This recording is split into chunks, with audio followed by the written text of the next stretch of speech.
Hey, we've been celebrating world records all throughout Beef 2024, and one of those world records happened for the Droughtmaster breed this week, with a female selling for $80,000 here on the grounds at Beef to a Western Australian producer from very well-known breeders in Queensland. To catch us up on all the details and more, I'm joined by Simon Gleeson and Todd Heyman from Droughtmaster Australia. How's your beef been? Great, thanks, Lindsay. Yeah, no, it's been a fantastic week, and yeah, as you said, we've had a great week, and it was topped off by an $80,000 heifer sale in our marquee. That is so significant. Is it a lot more than the previous best price? It's about $10,000 more, which was set last year, so $70,000 was the record by the same vendor who sold the heifer on Wednesday night. So yeah, it's a phenomenal record, phenomenal achievement. Lots of bids. Yes, there was. Our marquee was packed. It was, you couldn't get into it. It was people out the side, and it was a real buzz. And having GDL there to auctioneer it made it really exciting. Of course, Glenland's synonymous with phenomenal genetics in the Droughtmaster game. It was their heifer.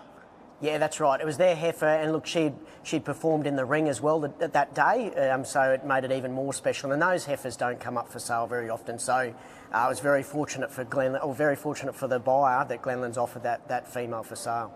Todd, Droughtmaster's got off to a cracking start right at the beginning of the week. Commercial cattle comp, victorious. Yeah, Grand Champion pen from Cliff and Sasha Milray of Need More Droughtmasters. Couldn't have got off to a better start to the week. It was well worth the trip for a lot of our members and other people actually to head out to Gracemere for what I think is one of the highlights of beef. The commercial cattle competition, I think, is probably where a lot of action's at in the industry at the moment, around trying to meet commercial specifications, and I think that a purebred pen of Droughtmaster cattle meeting those specifications of those two external and independent judges, I think really demonstrates the commercial relevance of our breed. I have absolutely no authority in this space, and my opinion counts for nothing, but if I could give an award for the best presentation on ground with a trade site to any particular breed and the most fantastic merchandise, it's got to go to Droughtmaster. You've got these gorgeous little baby jumpsuits and really fantastic hats. I've been stealing the merch, just running around, using and abusing the Beef TV name. How's membership going for you, Simon? How prolific is the breed now? It is. Look, it's really prolific. We've been around for 60 years, and look, we're at record membership now for the breed. We're also at record inventory as well, so that means the females over 20 months, our registrations are at record. So yeah, look, it's in very good shape, and we're flying along at the moment.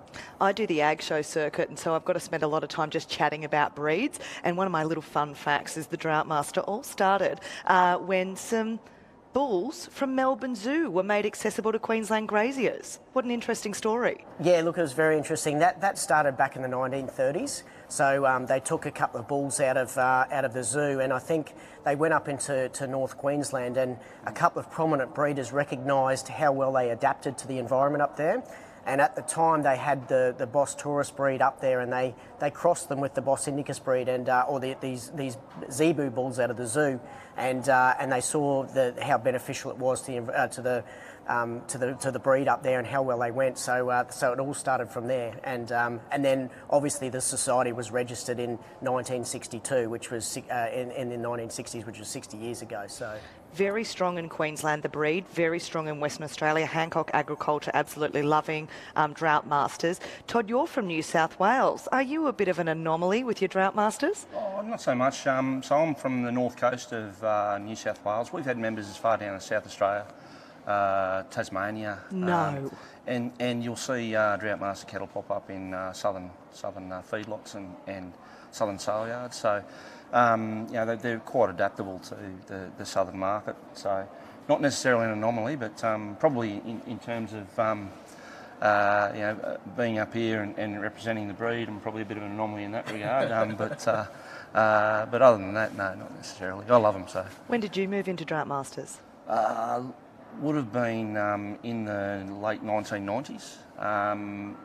We had other breeds and found that the Droughtmaster breed was a lot more easy care for us. So our family has always been quite busy with other interests and other business initiatives. So we were always looking for something that would allow us to make our money in the paddock so that we could be off doing other things, and the breed's been incredibly good to me and my family. So I spoke to a number of producers last night and they all had really interesting segues into Droughtmasters, but they all spoke about the nature of the animals and just how wonderful they are to care for and the suitability of them in all sorts of markets. Simon, before I let you go, what's the future of the Breed Society?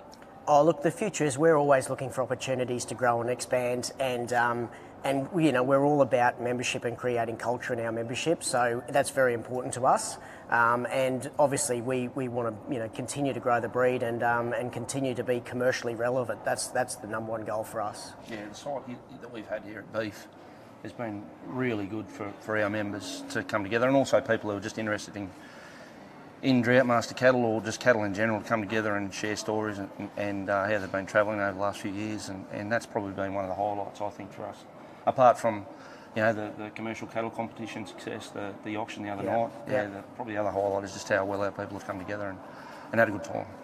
Simon, Todd, thanks so much for your time today. Thanks, Lindsay. Thank you. We'll be back at the top of the hour with a jam-packed hour on Beef TV.